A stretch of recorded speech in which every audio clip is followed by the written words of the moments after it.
Hey folks, thanks for watching. Have you ever wanted to know how to do professional gel nails? Guess what? I am a trained esthetician. I can show you. Check this out.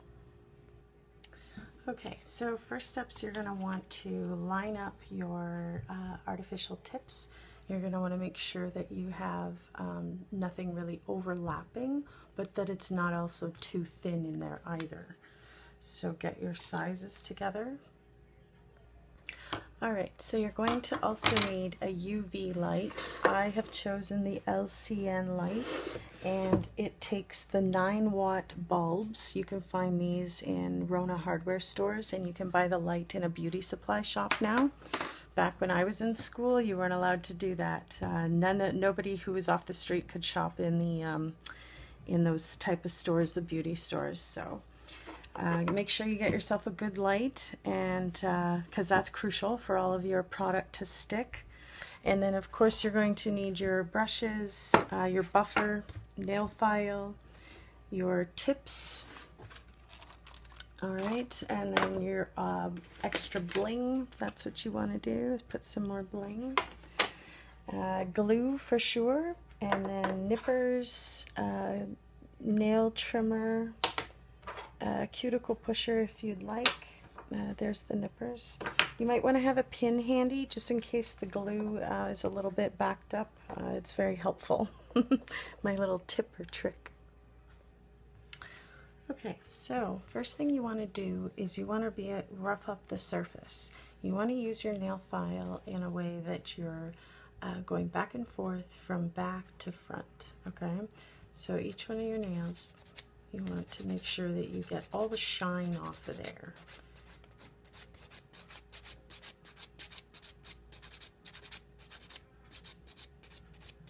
This is a far better, healthier way to get the shine and get the nail prepped for an artificial nail versus using the Dremel drill.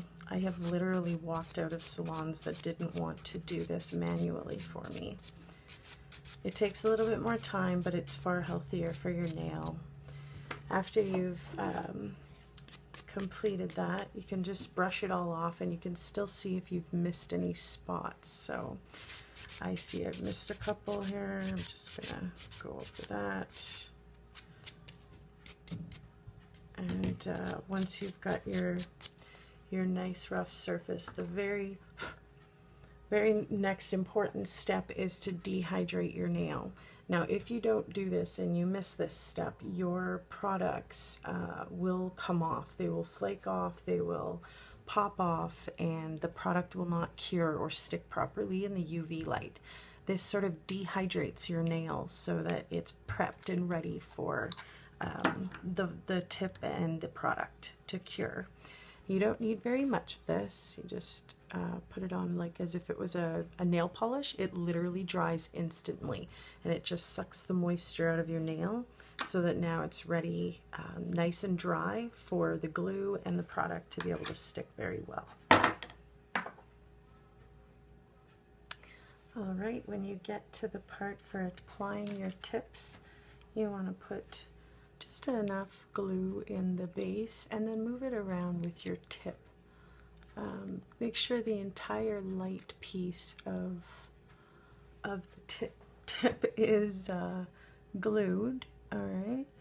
And then just give her a little shake to dry for a second. It will make it nice and tacky, alright? And then I want you to roll it from the tip backwards. As you do that, you'll see all the air come out, and it will have a nice flawless seam of a tip put on there. Give it 2-5 seconds to dry. Give it a little push and pull on there, and you can see there's no, don't look at the pinky. The pinky's bad. I have a nail that's not in the right shape, and so I can never get the pinky properly, but then you can see that there's no air bubbles in there. So you got that on nice and good. So one more time, a little bit there, spread her around. A second to dry. And then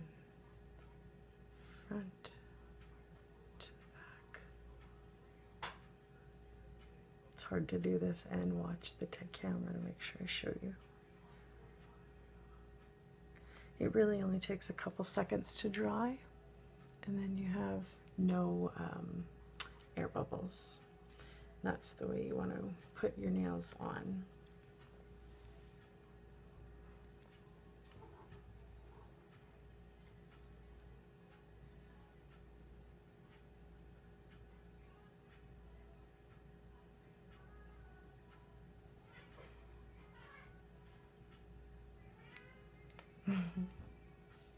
They're very long, so you're going to want to make sure that you've got this trimmer.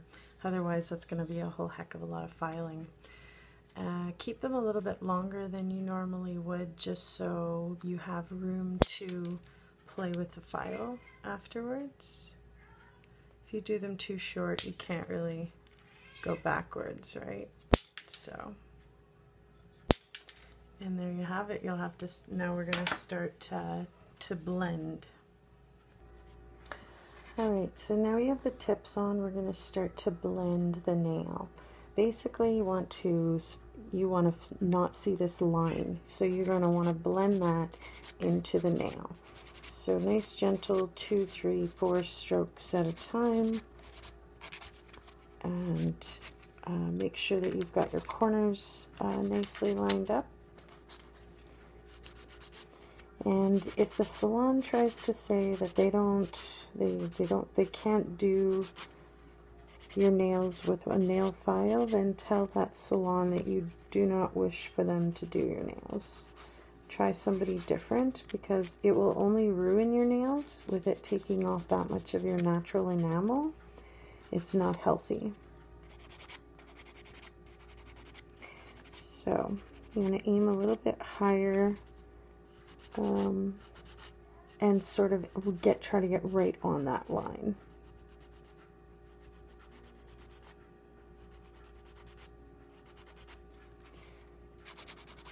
It is very possible to have a beautifully blended nail with just done by hand.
Alright, once you have all the angles, you may have to maneuver your thumb or your fingers around different positions in order to get all of these angles. Once you have them all, you can clearly see that the nail is very flat and it's very blended, so it looks like it is the natural nail. Looks like that is my nail. That's the look that you're going for on each nail, nice and clean. You can do the tip to be pointy, you can do it squared, you can do it squoval, you can do round. There's many different options as far as shape goes. Alright, now all of the nails are nicely blended together. Like I said, don't mind my pinky. We are going to put some more of the nail dehydrator on now. And we're going to start with the base gloss. You always want to do your base gloss first so that the top layers will stick to it. Alright, so I've chosen to go with the Luxio brand. There are many different brands. OPI makes a lot of nice stuff. Feel free to do some research into what you would like to use. I prefer the Luxio because of the brushes. I find that this is just easier to work with. I was taught how to use the gel and build it up with a brush, but it is a lot of work and quite unnecessary. It creates for a lot of different bumps, and this is just a newer model of product that doesn't need as much work, so that's what I really love about it. You can put the hand in for a couple moments to just set that first layer of base coat. Don't worry about letting it set for the entire 15 minutes. You're going to be doing this all over each nail, so you're going to be putting the whole hand back in to cure more. Now, if you do get some on the side, a really handy thing to have is an orange wood stick or the metal tool. The pointy end will just scrape off the extra that you've spilled in there. Maybe you've gotten it on your skin. I'll show you an orange wood stick right away. But you don't want to let that cure to your skin. It just makes it a little bit more difficult to get it off. Alright, so this is a little orange wood stick, and they sell these in the beauty supply shop as well. And you can use that to clean up the edges. You can use it for regular nail polish or the gel nails. So it's a really handy little tool to have. Okay, so now we've got our first base coat layer on. There will be a stickiness to this. It's tacky, so it is dried and cured. Just don't worry about that tacky layer until the end. Now we're going to start with our color. Alright, so the coats that you want to do on the nails with your color are a good 3 coats, especially if you're doing thin layers. You may even want to do a 4th one. I chose to go with a nice natural color because I do like the way it complements my skin. And as I said, make sure you clean up your edges. It's quite a pain in the butt to file off the polish if it's been cured onto your skin.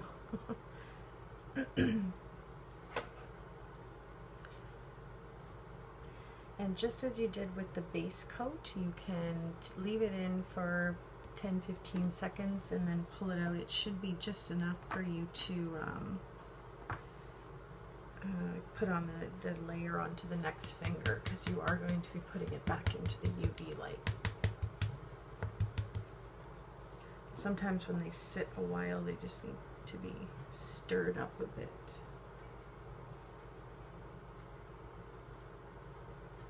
This color particularly I have not used in a while. A lot of the nail clients that I have had in the past have all liked darker colors.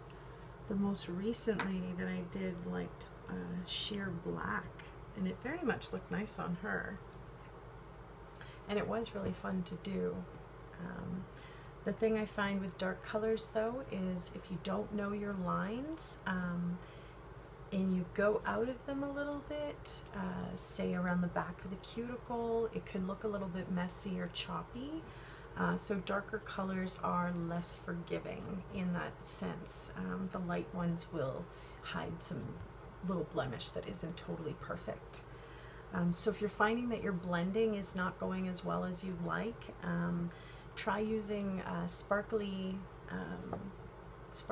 gel or sparkles in the areas that you see the lines. Make a design on it so that it blends and it looks like it's supposed to be there. After you're doing your 3rd coat, you're going to want to take that